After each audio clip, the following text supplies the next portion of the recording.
May Day సందర్భంగా మీ అందరికీ May Day శుభాకాంక్షలు తెలియజేసుకుంటా ఉన్నాను. రాష్ట్రంలో ఉన్నటువంటి శ్రామిక సోదరులందరికీ కూడా మేడే శుభాకాంక్షలు తెలియజేస్తున్నానండి.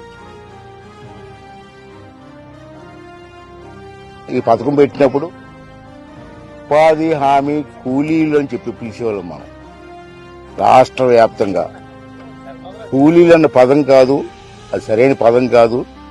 ఆ పదాన్ని తీసేసి ఉపాధి హామీ పథకం శ్రామికులు అని చెప్పి పదం మార్చి ఇటువంటి పని చేసిన వాళ్ళకి కూడా గౌరవప్రదంగా పిలవాలని చెప్పి ఒక ఆలోచన చేసినట్టు వ్యక్తి పవన్ కళ్యాణ్ గారు.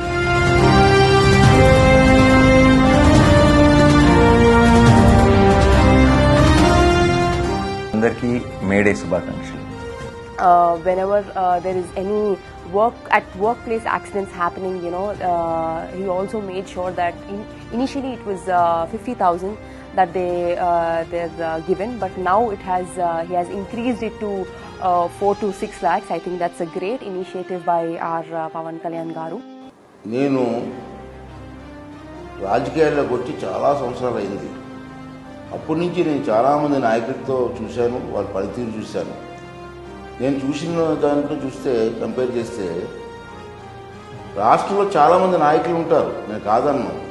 కానీ తపన ఉన్న నాయకులు కొంతమందే ఉంటారు. అటువంటి వారిలో పవన్ కళ్యాణ్ గారు ఒకరని చెప్పి నా తాలూకు భావన. ఇంకేంటంటే అతను చేస్తున్న కార్యక్రమాలు ఒక తపనతో చేస్తున్నారు. ఏదో ఒకటి చెయ్యాలన్న తపన అతనిలో కనబడుతుంది. ఈ రాష్ట్ర ప్రజలకి, ఈ శ్రమజీవులకి, ఈ గ్రామ స్థాయిలో ఉన్నటువంటి రోడ్లకి అన్నీ కూడా ఏదో చేయాలని తపన నాకు కనబడుతుంది. అటువంటి తపన నాయకులు చాలా అరుదు నేను చూసిన వాళ్ళలో. అటువంటి నాయకుడు మనకు లభించడం మనందరూ అదృష్టంగా భావించాలి. అతను చేస్తున్న ప్రతి కార్యక్రమాన్ని కూడా మనసు పెట్టి ఆలోచించి రాష్ట్రాన్ని అభివృద్ధి చేయడంలో మన తాలూకు సహకారం అతనికి అందించాలని చెప్పి నేను మనస్ఫూర్తిగా కోరుకుంటూ, ఈ అందరి తాలూకు ఆశీర్వాదం పవన్ కళ్యాణ్ గారికి ఇచ్చి ఇటువంటి కార్యక్రమాలు మరిన్ని కార్యక్రమాలు తీసుకొచ్చి ఈ రాష్ట్ర అభివృద్ధిలో అతను భాగస్వామ్యం అవ్వాలని చెప్పి మనస్ఫూర్తిగా భగవంతుని కోరుకున్నానండి.